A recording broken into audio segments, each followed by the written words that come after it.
So from the moment that director Denis Villeneuve announced that he intended to adapt Dune Messiah as the final chapter of his trilogy, it became clear that Dune Part 3 would be the most difficult film he has ever attempted.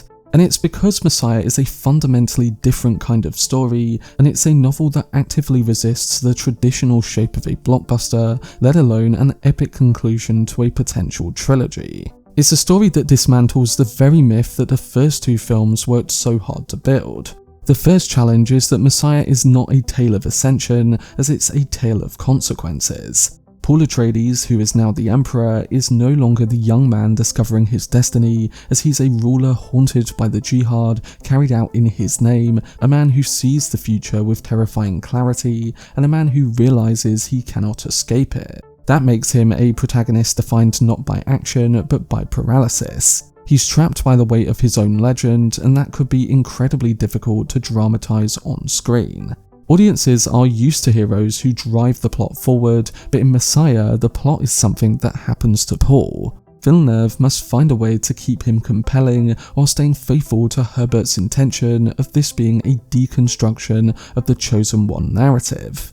The second challenge is then the book's structure. Messiah is built on political intrigue, whispered conspiracies, and psychological warfare. The Bene Gesserit, the Spacing Guild, the Tleilaxu, and even members of Paul's inner circle weave a plot designed to destabilize his rule. On the page, Herbert can slow down and explain all these layers, but on film, Villeneuve must streamline them without losing the complexity that makes the story rich. The introduction of the Tleilaxu alone is a massive undertaking, and their technology, their philosophy, and their role in resurrecting Duncan, Idaho as the Gola Hate is essential to the plot, but again can risk overwhelming audiences if not handled with precision.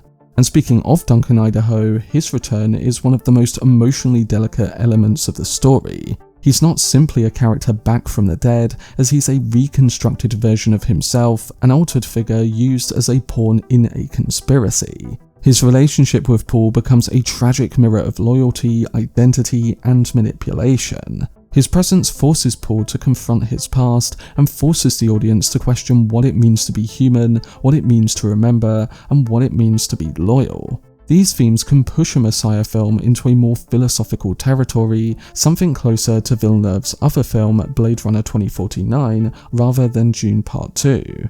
And if a character like this isn't executed with absolute emotional clarity, I think it could feel like a sci-fi gimmick. And not to mention everything we get with Hay alongside Paul's sister Elia Atreides in dealing with the time jump and her unusual relationship with him. Another major challenge is with Chani, as in Messiah she becomes the emotional centre of the tragedy. Her relationship with Paul is strained by politics, by prophecy, and by the pressures of empire. She's no longer simply the fierce Fremen warrior we saw in Part 2, as she's a woman watching the man she loves slip away into a destiny he never wanted.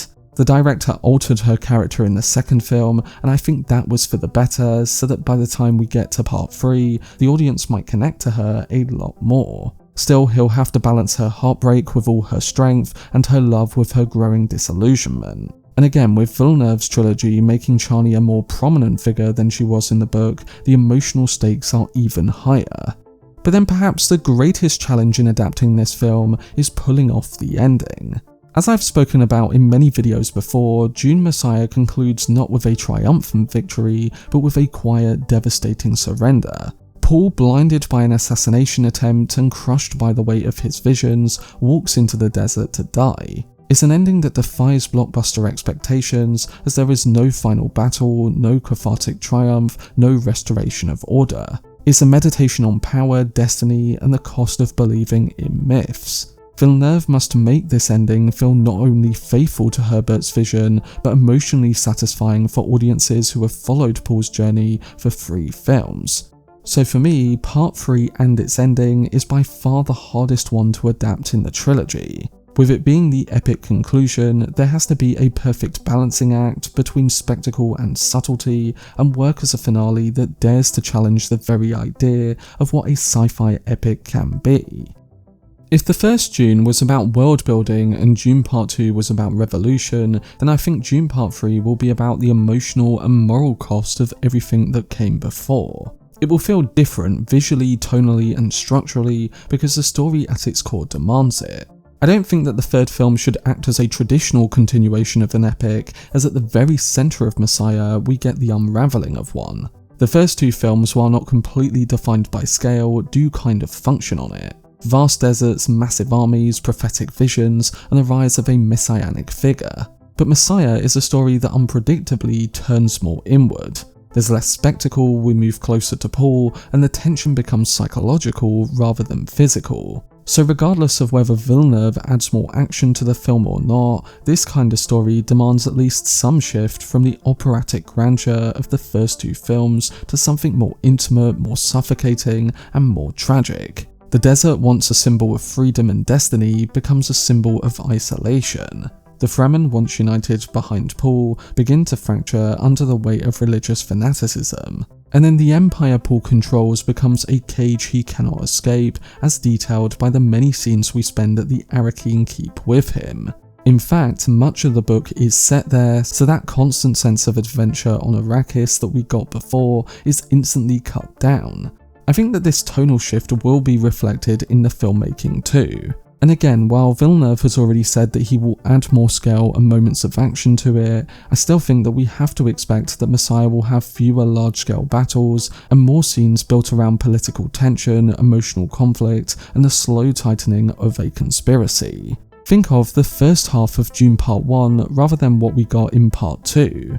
But one thing I also want to mention here is that this doesn't mean it's instantly going to fail. There's this perception that Dune Messiah not being like the first two movies will mean it's not going to do as well. In fact, I actually think this poses a very big opportunity to create a trilogy closer that feels unique and unforgettable. Most trilogies build toward a climactic confrontation, whereas Dune Part 3 can build toward an emotional reckoning. The climax is not a battle, but a choice, one that redefines Paul not as a hero, but as a tragic figure. And that is something that Frank Herbert set out to achieve with his story from the very beginning. It's about a man who understands that the only way to save humanity is to remove himself from the centre of it. It's different because it's not the end of a hero's journey, but the dismantling of one. It's a finale that refuses to comfort the audience, and instead it challenges them to reconsider everything they believed about Paul. And in doing so, I think it can work on the big screen as one of the more unique closing chapters in modern cinema.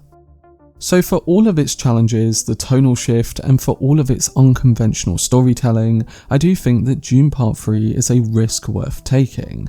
In fact, it's the kind of risk that could elevate the trilogy from great to legendary.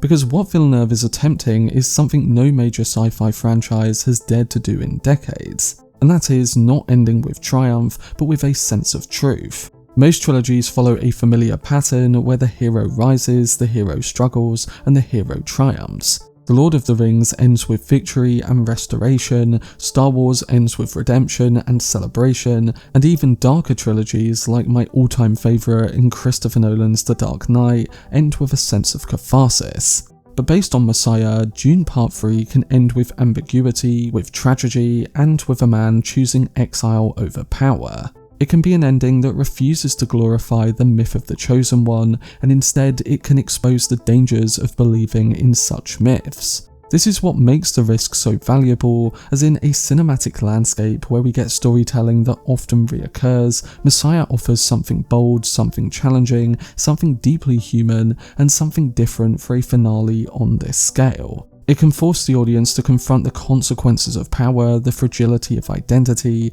and the cost of destiny. And it can transform Paul Atreides from a hero into a warning about the seductive nature of prophecy, the weaponization of religion, and the perils of placing too much faith in a single figure.